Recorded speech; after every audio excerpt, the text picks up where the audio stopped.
Bazar günü saat 14:15-dir. Görüş vaxtını və yerini dəyişməmişik. Dəyişən yalnız hara gedək sualına verdiyimiz cavabdır. Bu dəfə saraya gəlmişik.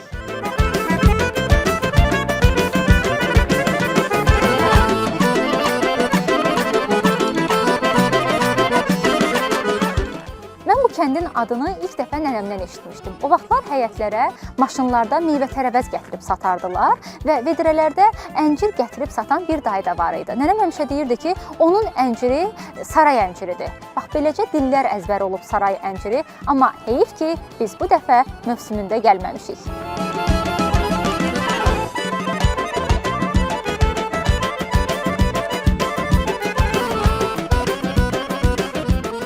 Bizim o əncilin söhbəti bir əncillə deyir ki, bizim dədə-baba bağlarımız 3-cü, 4-cü əsrdən olan o bağlara heç kim tarix deyə bilməz. Dəniz kənarı gedib söykənib üzü belə qalayacaq. Amma saray əncili olduğuna, yaxşı olduğuna görə bizim yer qumluqdur. Əncildə, qumluqda yaxşı olur. Onun, əncilin yaxşılığı da onun tumunun xırdalığındadır. Tumu iri olanda ağzında xırt-xırt əlir, amma saray əncili eləməz. Qabaq saray əncilini qaynadırdıq, qurudurdıq, piskəndə əliyirdik, qabığını soyurdu qadınlar, asırdı, ona piskəndə deyirlər. Sonra ondan zincilfərəz pişirirdik, qadınlar cürbəcür ədəvalar qoşurdu ona. Kəsirdilər yağ üstündə, paxlava şəklində qurudurdular. İşte daha günorta biz uşaqlara çörək verməzdilər. Hələ gələrdi, ay mömə acıq, bir dənə zatdan eşək qulağından verər. Ona biz o vaxt eşək qulağı deyir, amma zincilfərəzdir. Əslində onun adı. O vaxtı əncillər hələ idi, boldu, qalxoz dövrü idi. Qalxoz da xüsusi təsərrüfat deməkdir. Qalxoz gedirdi, cəmaat işləyirdi, dərirdi, əmək gününə də verirdilər bizə. Şəhərin hər bir bazarında bizim zadımız vardı, toçkamız vardı. Həmin toçkalarda da satırdılar. Oradan vazburat qayıdıb satılmayanı qaynadırdıq.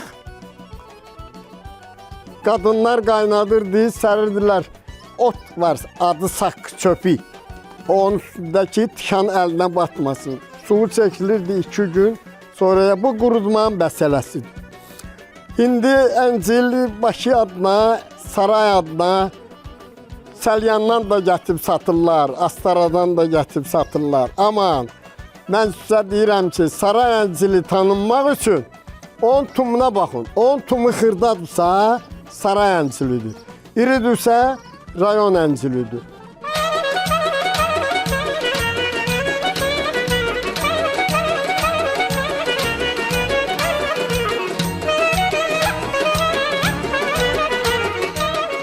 Aleksandr Dumanın bu kənddə qonaq olduğunu bilirdiniz. Duman bu kənd haqqında yazır ki, dənizin kənarı ilə gedirdim, üzümlük sahə gördüm və yaxınlaşıb bağbandan bir neçə üzüm giləsi istədim. Üzümləri yemişdim ki, boğulmağa başladım.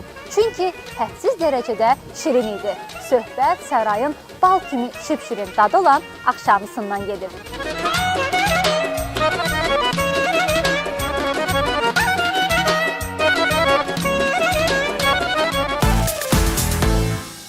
Bu gözəl yaz günündə, günəşli bir gündə sarayda Abdullah müəllimin qonağıyıq. Abdullah müəllim ixtisasca tarixçidir, elə onunla da biz bugün sarayın tarixindən danışacağıq. Salam, bir daha xoş gördük. Aleyküm salam, xoş gəlmişsiniz. Həmişə siz gələrsiniz. Sağ olun. Abdullah müəllim, sarayın tarixi həqiqətən çox qədimdir. Eradan əvvəl qədim türk Tuğ tayfaları burada məskunlaşıblar və mən bildiyimə görə əslində ilk saray da heç burada olmayıb. İndiki Ceyranbatan gölü ki var, bax, saray əslində onun dibindədir. Həqiqətən də çox təəccüblüdür bu məsələ. Yəni ilk qədim saray Ceyranbatan gölünün ətrafında olub, indiki ərazisində olub. Sonradan qədim saray deməli 4 dəfə yerin dəyişib. Yaxın ərazidə, cəmisi 3-4 kilometr ərazidə 4 dəfə yerin dəyişib. Bu 4 dəfə yerin dəyişmə səbəbləri də var. Nə üçün dəyişib? Məlumdur.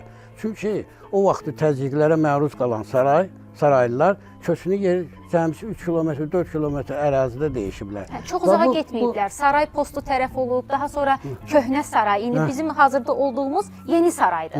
Bəli. Bizim hal-hazırda olduğumuz Yeni Saraydır. Ondan sonra köçüb burada Masazır gölünün ətrafına köçüb, onun üstündə indiki badam əraziləri var, ora köçüb.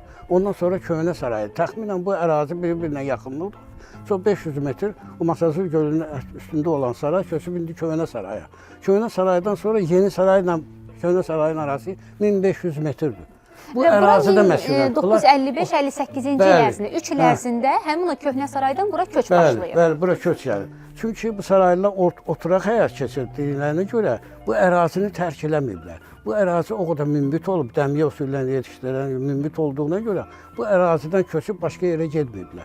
Və bu ərazidə də qalıblar. Bəs saray toponimindən danışaq Abdullah müəllim sizlə. Bəzi mənbələrdə deyilir ki, güya saray sözü o vaxtı Şah Abbas saray kəndində karvansara inşa etdirib və ondan sonra karvan sözü silinib, saray sözü qalıb. Amma əslində bu heç də doğru məlumat deyil və həmin bu məlumatı da təksib eləyəcək çox önəmli, belə deyək də, etibarlı mənbələr var ki, 1231-1239-cu illərdə Monqollar saraya, belə deyək də, gəlirlər, Bakını tutmaq üçün sarayda məskunlaşırlar və həmin Monqol yürüşlərindən bəhs eləyən tarixi mənbələrdə söhbət Çin və İran mənbələrindən gedir. Həmin o mənbələrdə artıq Monqolların saray kəndində məskunlaşdığını deyirlər. Yəni bu saray indinin sarayı deyil. Yəni bu heç vaxt mümkün deyil ki, Şah Abbas karvansaray inşa elətdirsin, ondan sonra bura saray adlansın. Əslində və mən bildiyimə görə ümumiyyətlə bir neçə ərazilərdə, təkcə Azərbaycanda yox, bir neçə yerdə saray var. Qədim dövrlərdən bildiğimiz ki, bizim eradan əvvəl saray olub, saray mövcud olub. Bu saray tayfaları çox geniş yayılıb, Türk coğrafiyasında çox geniş yayılıb. Məsəl üçün Mazandaran ərazisində, İranın Mazandaran ərazisində, Orta Asiya ölkələrində, Özbəkistanda hal-hazırda saray tayfası var. Bu sözdə oradan saray tayfasının Türk tayfası olduğuna görə saray adlanır. Orta Asiyada yayılmış tayfalardır bunlar, saray tayfaları. Gəlib çıxıb Volqa boyunu gedib çıxıb. Bu Türk-Monqol imperatorluğunun iki tayfasının iki başkəndi, iki paytaxtı saray olub. Sonra Teymurlə həyat yoldaşının adı saray olub. Bu Orta Asiyada da çox yayılmış addır, Türk coğrafiyası üzrə çox yayılmış addır və gəlib çıxır Volqa boyu ətrafına gəlib çıxır. Oradan Krasnodar ərazisində, Rusiyanın Krasnodar ərazisində saray var. Gəlib Abşeronda saray var. Keçir Azərbaycana, Abşeronda saray. Azərbaycanın öz ərazisində Qubadlıda saray kəndi var. Keçir Türkiyədə saray kəndi var. Keçir Avropada saray kəndi var. Saray o vaxtı da mövcud idi. Ondan sonra Dərbəndilər hakimiyyətə gəliblər 14-cü əsrdə.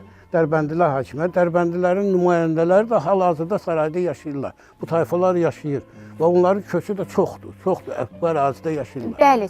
Sarayda, Yeni Sarayda da yaşayırlar, Köhnə Sarayda da yaşayırlar. Eyni zamanda Qubadan da bura köç olub. Daha sonra Sovet dönəmində 50-ci illərin sonlarında da keçmiş Çaylı, indiki Perekeşkür kəndindən də saraya köç olub. Bəli, müharibədən əvvəl, müharibə dövründə saray Varaşilov kolxozunda işləməkdən ötəri onlar köç gəliblər sarayın Köhnə Saray kəndinə köç gəliblər və burada məskunlaşıblar, ailə qurublar, evləniblər, ailə qurublar. Onlar hal-hazırda indi də bu dağlar Yeni Sarayda yaşayırlar. Qubadan da gələn olub, Qubadan gəliblər, başqa bir yer Dərbənddən də gəliblər. Hal-hazırda mən sizi inandırım ki, Dərbənddə saray məhəlləsi var. Saraylılar yaşayır orada. Çünki Dərbəndilər hakimiyyətə gələndən sonra buradan ora köç gəlib, oradan da bura köç gəlib.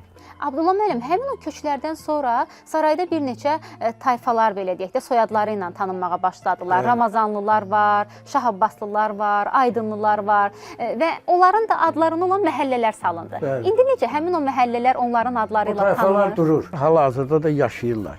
Yəni küçələr dəyişib başqa adlarlandır, ancaq tayfalar durur. Mirzəlilər, Ramazanlılar, Aydınlılar, Kəsranilər, sonra Muradverdilər. Biz özümüz Mövlanlılarıq, Mövlanlılar, Hüseynəlilər, Mirzəlilər, bunlar hamısı var. Hal-hazırda da dururlar. Çünki assimiliyasiya o qədər güclü inkişaf edib ki, qaynayıb qarışıblar buraya. Hətta indi cavanların yadından çıxıb. Yaşlıların yadında qalsa da, cavanların yadından çıxıb ki, o tayfalar var.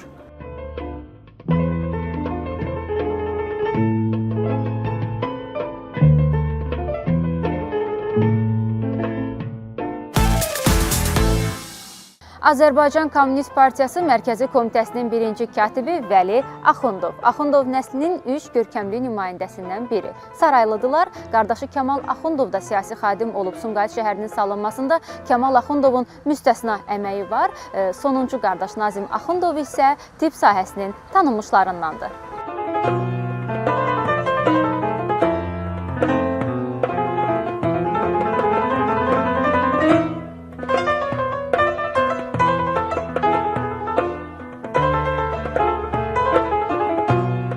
Sarayın tanınmışları siyahısında Siyavuş Aslan, Gülşən Qurbanova, Əzzaha Qasımov, ən gənc Sovet İttifaqı qəhrəmanı Mikayıl Ələkbərovun da adını çəkmək olar. Mikayıl Ələkbərovun büstüdür. O 1924-cü ildə sarayda anadan olub. 19 yaşında müharibəyə gedir və Dnepr uğrunda gedən döyüşlərdə qəhrəmancasına həlak olur. Buna görə də o ən gənc Sovet İttifaqı qəhrəmanı adına layiq görülür. Arxada gördükləriniz isə saraydan olan şəhidlərdir.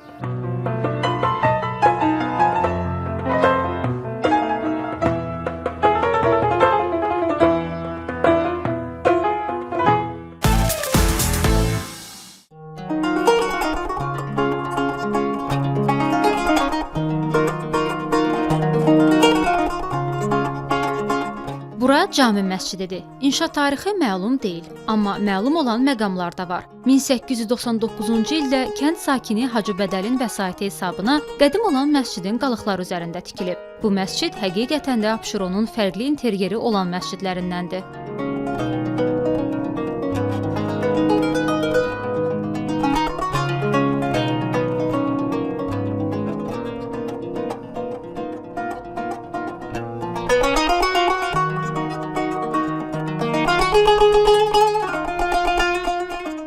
isə Saray Cümə məscididir. Bu məscid 1993-cü ildə Nadir Xavəroğlu və onun oğlu Hatəm Nadiroğlunun vəsaiti hesabına inşa olunub. Mimarı Akif Zeynalovdur. Ustaların adları da həkk olunub divarın üstündə Arif və Raqib.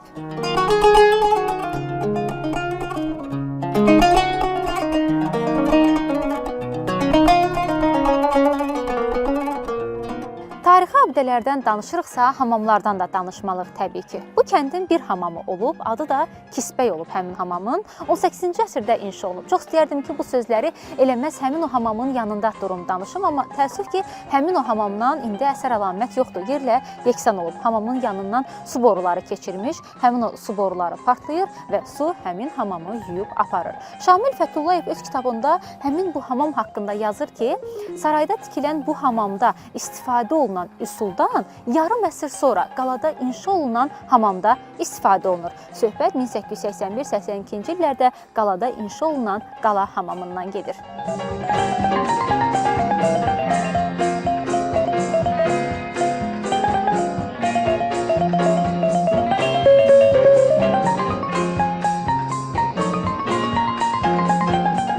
Gəlin sizə bura haqqında, buranın insanları haqqında bir hekayə də danışım. Deməli, bir gün saray cəmaatı yığışır, həcc ziyarətinə gedir.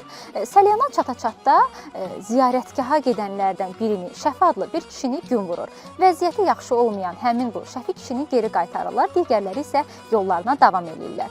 Kişiyə ondan sonra bütün saray cəmaatı başlayır deməyə ki, Səlyan Şəfi, Səlyan Şəfi.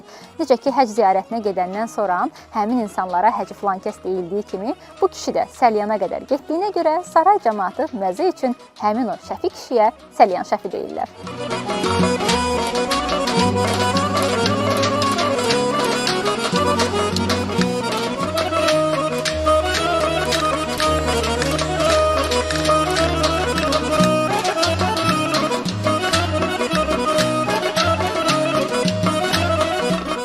Hekayələrdən danışmışkən sizə sarayın baməzəyi, eyni zamanda da hazır cavab adamlarından olan Məlik Məmməd kişidən də danışmaq istəyirəm. Onunla bağlı hekayələr çoxdur, amma mən sizə bugün birini danışacağım. Bu Məlik Məmməd kişinin bir əl quzusu olur. Həmişə onunla bərabər hər yerə gedir, düşür bu kişinin arxasıca. Bir gün Məlik Məmməd kişini kolxozun yığıncağına dəvət edirlər, o da gedir. Kişi gəlir, girir zala, birdən sən demə bunun yanında quzu da var imiş. Bu quzu başlayır zalda mələməyə. Cəmaat da buna gülür və başda oturan birinci katib elə fikirləşir ki, bu Məlik Məmməd kişi Sovet hakimiyyətini, Sovet hökumətini ələ salır. Bu hekayənin sonu, daha doğrusu Məlik Məmməd kişinin sonu yəqin ki, artıq hamıya məlumdur. kişini o gündən sonra gördüm deyən olmur. Məlik Məmməd o gedən gedir.